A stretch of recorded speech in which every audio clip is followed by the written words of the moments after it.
Fala, Tricolada! Vamos lá, vamos fazer o nosso vídeo aqui de análise jogador por jogador dessa semifinal, né? Tava claro, né? É um time cascudo, o time do Corinthians, eu falei isso no pré-jogo. Qualquer vacilo que o Fluminense desse nessa final, nessa semifinal, poderia ser castigado com o gol do Corinthians, pela inteligência dos jogadores, pela qualidade de um Roger Guedes, a qualidade de um Renato Augusto. E através dos erros do Fluminense, eles conseguiram fazer os seus gols. O Fluminense foi até feliz, né, abrindo o placar logo no início da partida. No segundo tempo também, logo no início do segundo tempo, o Fluminense fez o segundo gol, botou o Fluminense de novo na frente. Mas como aconteceu no primeiro tempo, de um erro, de um passe do Nonato, que o André passou atrasado pela bola, aí teve o contra-ataque, o Yuri Alberto deixou o Renato Augusto na cara do gol. E no segundo gol do Corinthians, que o Michel Araújo estava lá no campo defensivo, ele poderia ter rolado a bola pelo lado do campo, aí cismou de chutar a bola para a entrada da área, aí a bola caiu no pé do Roger Guedes, aí é um perigo, um baita de um jogador. Erros individuais fizeram com que o Fluminense perdesse a chance de sair com vantagem logo no jogo de ida no Maracanã e jogar pelo empate lá em Itaquera. Agora o cenário é esse: qualquer empate, vamos para o pênalti, vitória simples do Fluminense classifica o Fluminense, vitória simples do Corinthians classifica o Corinthians. É um jogo aberto, o Corinthians vai jogar bem diferente do que jogou aqui no Maracanã. O Corinthians praticamente jogou no erro do Fluminense, esperando o Fluminense errar para poder matar o jogo, e conseguiu fazer 2 gols nos erros individuais dos jogadores do Fluminense. O Fluminense fez uma boa partida durante os minutos iniciais do primeiro tempo, depois se perdeu após o gol do Corinthians. No segundo tempo o Fluminense voltou bem melhor, abriu o placar com um golaço do Arias, fez outras jogadas, o Cano deu uma cabeçada de cara com o goleiro, o Cássio fez uma defesaça, o Fluminense criou outras oportunidades, mas foi castigado injustamente, na minha opinião, com aquele golzinho no finalzinho, né? Podia muito bem ir para o segundo jogo com uma vitória do Fluminense por 2-1. E também as substituições no segundo tempo não surtiram o efeito do jogo passado, do jogo contra o Curitiba, que foi 5-2. Mas é outro time, é o Corinthians, é uma semifinal de Copa do Brasil, é um time recheado de jogadores acima de 30 anos, com experiência e com qualidade, né? O jogador tem 31, tem 35, 34, mas se tem qualidade, ele vai jogar bem e vai corresponder. Foi o que aconteceu. Gol do Renato Augusto e tá 2-2 e vamos lá, tá aberto. O Fluminense tem que ir de peito aberto para cima do Corinthians. Não vai adiantar jogar na defensiva, porque lá é torcida a favor, estádio lotado, arbitragem, é o Corinthians. Então o Fluminense tem que ir de peito aberto, buscando o resultado, porque se tentar administrar um empate para ir para os pênaltis, só vai se atrasar, meu irmão. É jogar de igual para igual e ganhar o jogo. É um jogo de coragem de quem tem aquilo roxo lá em Itaquera. Partir pro ataque desde o primeiro ao último minuto. E não dá vacilo, porque, meu amigo, vacilou, os caras vão lá e marcam o gol. A qualidade deles, a experiência é muito grande. Vamos dar nota para os jogadores aí? Vou dar uma nota 5 pro Fábio. Foi exigido em alguns momentos, mas não fez nada de espetacular, não salvou a noite do Fluminense, né? Sofreu 2 gols. Não vi nada que pudesse destacar a atuação do Fábio de grandiosa nisso tudo. O Corinthians até criou poucas oportunidades. Nota 5 para o Fábio. Nota 6,5 para o Samuel Xavier. O Samuel Xavier foi uma das opções, aliás, uma das únicas opções ali pelo lado direito. O Fluminense jogou muito, 80% do jogo do Fluminense foi todo ali pelo lado direito. Com o Samuel Xavier, com o Matheus Martins, principalmente no primeiro tempo, com o Arias ali. O Fluminense insistiu muito pelo lado direito, e no lado esquerdo a coisa não estava dando certo com o Caio Paulista, tanto que ele foi substituído logo no intervalo. Mas o lado direito, o Samuel Xavier foi uma grande opção ali, na minha opinião, pelo lado direito. Está fazendo bons jogos. 6,5 para o Samuel. A dupla de zaga Nino e Manuel, para mim, cara, eu achei muito bom, muito bem os dois na partida. Muito seguros, muito firmes. Os gols que o Fluminense sofreu, não vi culpa deles. No gol do Roger Guedes, o Nino chegou junto, mas ele chutou e foi feliz. A bola passou pelo Nino, acabou entrando. Também passou pelo Fábio. Mas, no geral, Nino e Manuel não comprometeram, fizeram uma partida bem segura. Vou dar uma nota 7,5 para o Nino e 7,5 também para o Manuel. Já para o Caio Paulista, eu vou dar nota 2. As atuações do Caio Paulista estão sendo tão desastrosas na lateral esquerda que entra o capitão Moldávia, E o nível sobe. Impressionante. E olha que o capitão Moldávia entrou no segundo tempo, fez alguns cruzamentos sem direção, cruzou muitas das bolas que o capitão Moldávia cruzou para a área, cruzou por cruzar. Mas é outro jogo, é um lateral naquela função, não é um ponta, meia boca improvisado de lateral, que é o caso do Caio Paulista.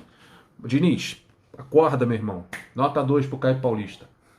Vou dar uma nota 7 pro André pelo conjunto da obra, pela marcação, pela saída da defesa pro ataque. Ele fez também aquela movimentação ali para os atacantes junto do Nonato e do Ganso, as coisas funcionarem enquanto o Fluminense estava jogando bem. Teve aquele lance do Nonato que ele recuou a bola para ele passou da bola. Também acho que dá para dividir a culpa com o Nonato também. E teve o terceiro cartão amarelo que ele recebeu, um terceiro cartão amarelo que não é para levar e vai desfalcar a gente no próximo jogo lá em Itaquera. Aí é desfalque sinistro para o jogo lá em São Paulo. Vou dar uma nota 7 para o André, vou dar uma nota 6 para o Nonato. Ele fez até um bom jogo, se aproximou da área, se movimentou de um lado para o outro, errou feio no primeiro gol do Corinthians, que originou o contra-ataque, e gol do Renato Augusto. Deu o passe errado nas costas do André, mas no geral fez um jogo não do padrão do Nonato. O Nonato joga muito mais do que jogou nessa partida contra o Corinthians, mas cara, um ambiente confuso, proposta de fora, sai do Fluminense ou fica, Internacional, cara, deve ter mexido um pouquinho com a cabeça dele. Então, nota 6 pro Nonato e nota 7,5 pro Ganso. Eu acho que o Ganso conseguiu organizar um meio de campo do Fluminense, conseguiu dar cadência, conseguiu criar boas jogadas, com bons passes precisos, fez com que essa bola chegasse no ataque. Ele municiou o Cano que foi infeliz em alguns lances, bateu o pênalti com muita categoria, foi um bom jogo do Ganso. Cara, o Ganso, no segundo tempo, ele cai um pouquinho o padrão, mas mesmo assim, deixa o Ganso em campo. Deixa o Ganso em campo, que ele vai cadenciar o jogo, ele vai cadenciar o passe, ele vai segurar a bola. Substituir, só atrasa. Daí bota Natan e não corresponde. 7,5 aí pro Ganso. Outro também que não deveria ter saído é o Arias. Cansado, com dores. Eu vi que depois do jogo ele estava mancando, porque ele tomou a trauletada do Fagner no pênalti que ele sofreu. Fagner é terrível, meu irmão. Daí o Arias fez um bom jogo. Fez um belíssimo gol na entrada da grande área, a bola sobrou para ele, bateu um golaço na gaveta do goleiro Cássio e é um espetacular jogador, é um dos principais atacantes do Fluminense, também na hora da assistência, o gringo capricha. Nota 9 aí pro Arias, foi o principal jogador, o melhor jogador da equipe nessa noite. O Germancano teve várias oportunidades, perdeu o gol incrível, cara. O cara fez o cruzamento, ele meteu a cabeçada na gaveta, o Cássio espalmou, isso foi no segundo tempo. Ele teve outras oportunidades em que ele chegou atrasado, que ele perdeu a oportunidade. Não estava feliz hoje, né? Faltou o gol dele e faltou ele ser mais preciso na hora do arremate. Por isso eu vou dar uma nota 6,5 para o Germancano. Mas está sempre ali na área, fuçando, esperando a bola chegar. É um centroavante que o zagueiro tem que ficar bem esperto. Matheus Martins fez um bom primeiro tempo, principalmente caindo ali pelo lado direito, com o Samuel Xavier, com o Arias, partindo por drible, abusado, se movimentando, ajudando na marcação. Depois foi caindo. Aí no segundo tempo ninguém aguentava mais o Matheus Martins, errando passe, inversão de um lado para o outro. Até demorou para sair, ele saiu aos 34 minutos para a entrada do Natan, ele já estava indo mal antes disso. Depois entrou o Natan no lugar dele. Vou dar uma nota 6 aí pro Matheus, pelo primeiro tempo, pelo início de partida dele que foi muito promissor. Agora vamos falar da rapaziada que entrou no segundo tempo, começando pelo Cris Silva, que entrou para fazer o Fluminense jogar pelo lado esquerdo, porque com o Caio Paulista não estava dando certo, e ali pelo menos o Fluminense teve um lateral esquerdo. Ele apoiou bastante, se apresentou, jogou bem avançado, praticamente na parte ofensiva do campo do Fluminense. Teve uma importância no gol do Arias, em que o Cássio saiu e tocou por cima, a zaga tirou, a bola sobrou pro Arias, ele fez um golaço. Foi uma participação do Cris Silva ali pelo outro lado. Pelo lado esquerdo, tudo bem que a maioria dos cruzamentos do Cris Silva são arremessos para dentro da área, não são cruzamentos e muito menos passes. Ele apenas joga a bola para dentro da área, ele não é preciso nesses cruzamentos, mas foi muito ofensivo e foi uma opção pelo lado esquerdo. O Fluminense passou a jogar mais por ali, quando ali ele foi escalado, aliás, quando ele entrou no intervalo. Então vou dar uma nota 6,5 para o Cris Silva.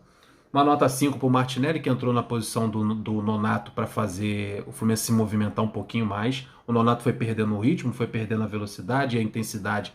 E o Martinelli entra para trazer de volta essa movimentação no meio de campo. Ele conseguiu fazer isso um pouco durante um período da partida. Vai receber uma nota 5,5 o Martinelli. Já o Natan, que entrou no segundo tempo, ele que entrou no lugar do Matheus Martins, mas para fazer a função ali do Ganso no meio de campo, ele que entrou aos 34 minutos, ele não conseguiu fazer o Fluminense jogar, né? O Fluminense sente muito a falta do Ganso, o meio de campo do Fluminense sente muito a falta dele quando ele é substituído. E o Natan não consegue suprir, fazer o jogo rodar, fazer essa transição e essa movimentação com velocidade no meio de campo e de passes longos e de filtração. É uma falta tremenda ao Fluminense quando o Ganso sai e o Natan passa a fazer essa função e ele não conseguiu fazer nesse jogo contra o Corinthians. Na minha opinião, o Natan foi pouquíssimo notado, nota 5 para ele. Outro que não foi, aliás, foi praticamente nulo a entrada dele, ele que entrou aos 34 minutos no lugar do Arias, para fazer a função do Arias, que é pelos lados do campo, pela direita e pela esquerda, aquela movimentação, e o camarada não se movimenta. É um garoto alto, comprido, perna comprida, e a gente não vê em campo. Acho que faltou para o Marrone essa movimentação, essa entrega que o Arias tem durante a partida. Entrou fresco, entrou com 34 minutos do jogo e acabou se escondendo da partida e não foi opção pelos lados do campo no momento que o Fluminense precisava disso. Nota 4 para o Marrone. E eu vou dar também uma nota 4 para o Araújo. Eu não tenho esse costume, porque o Araújo entrou aos 41 minutos do segundo tempo. Mas foi tão importante a favor do Corinthians, aquele passe sem sentido que ele deu para a entrada da área, quando ele poderia ter saído pelos lados do campo, com a bola dominada, ou dar um passe para o lado. Ele quis se livrar da bola na área e acabou originando o segundo gol do Corinthians. Acho que foi um vacilo aí do Michel Araújo, logo aos 43 ou 44 minutos do segundo tempo, ele que entrou aos 41. Então por isso vai receber também uma nota 4. E eu vou dar uma nota 6,5 para o Fernando Diniz, que montou o melhor time que poderia botar. O Fluminense fez um bom primeiro tempo, até um determinado momento, quando sofreu o gol se perdeu. Fez um bom segundo tempo, mas infelizmente foi castigado aí pelos erros individuais dos seus jogadores. E eu acho que no segundo tempo, nas trocas, né, nas modificações, eu acho que tirar Ganso e tirar o Arias, mesmo cansados, acho que quebra o ritmo do time e a qualidade cai muito no meio de campo e no ataque. Aí você ter que botar jogadores que não correspondem é complicado. Por isso que ele vai receber uma nota 6,5. E eu vou ficando por aqui, pedindo um like de vocês, a inscrição e o compartilhamento. E muito obrigado pela atenção. Até o próximo vídeo. Tamo juntos. E tamo na briga ainda. Lá em Itaquera a gente vai resolver esse parangolé. Tô indo. Flui!